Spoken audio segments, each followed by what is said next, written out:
cast iron castings for the global market, primarily the rail market. Adelaide Foundry Intercast and Forge is at full tilt production. It churns through electricity at an astonishing rate. It's extremely power hungry. The amount of power we use in any given year is between 45,000 and 50,000 megawatt hours per year, and it varies the cost from year to year between about $7.5 and $9 million per annum. But almost 3 years ago, all of this came to an abrupt halt. South Australia is in the dark tonight with power out across the state. The September 2016 blackout was statewide and would last for hours. 850,000 South Australian homes and businesses were left without power. So the cost of the statewide blackout to Intercast was between $250,000 and $300,000, including the labour cost of paying people for not being here. The then Premier Jay Weatherill blamed storms that tore down transmission lines. The blackout was triggered by the weather event. No storm, no blackout. South Australia's more reliant on renewable energy than any other state. From the moment the lights went out, debate erupted around whether that played a role in the blackout.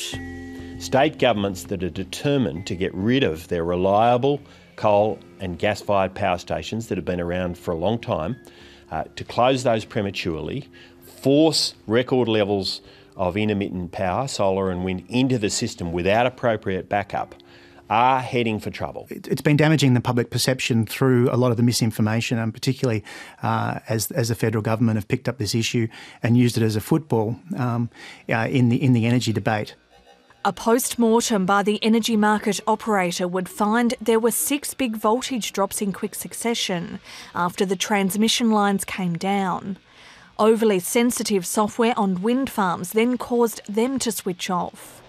Their sudden shutdown led to an increase in power into the South Australia-Victoria interconnector, which tripped. Statewide blackout was a really complex event. There are many different actors that played a role on that day. Now 3 years on, the Australian energy regulator's taking federal court action against the wind farm operators. AGL, NEON, Tilt Renewables and Pacific Hydro. I am very surprised. The energy regulator about a year ago essentially said the energy market operator could have done more to notify people and to run their systems. But there was no mention of the wind farms at all. I think this is likely to be a very messy legal case. The technical issues are extraordinarily complex. Well, look, the job of the AER is to enforce the rules behind our national electricity market. This takes time, but they're doing their job, and that's appropriate. The watchdog alleges the companies breached obligations under national electricity law. But what's important here is that it's not wind energy or renewables that are on trial. It's whether or not the operators set the protection settings on their systems, and that protection settings could have been at any kind of generator, whether they got them right or whether it was foreseeable that this issue could have arisen from those errors. The wind farm companies declined 730's request for interviews.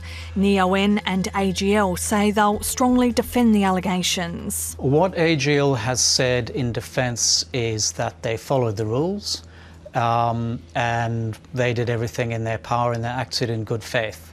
The other companies have also followed that line. The protection settings that were a contributor to the blackout have changed.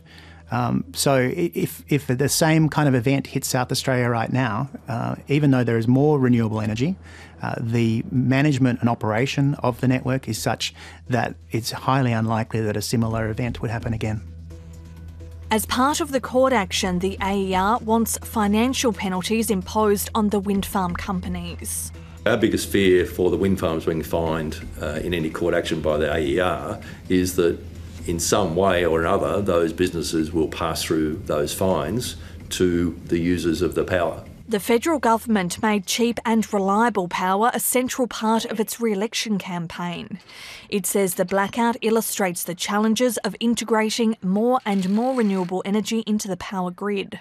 It is true that the record levels of investment in solar and wind into the grid right now is creating challenges. There's no doubt about that. The industry is voting with their feet and voting with their wallets. So all of the new development that's happening at the moment is all in renewables. Back at Intercast and Forge, Brett Lawrence just wants relief from his spiralling electricity bills. So in relation to governments, both federal and state governments, I believe that there is a hell of a lot of talk and discussion, but not a lot of agreement at this point in time. And until such time as they come together and come up with a longer term view, we'll be in the same situation, which is higher costs for all business and residents.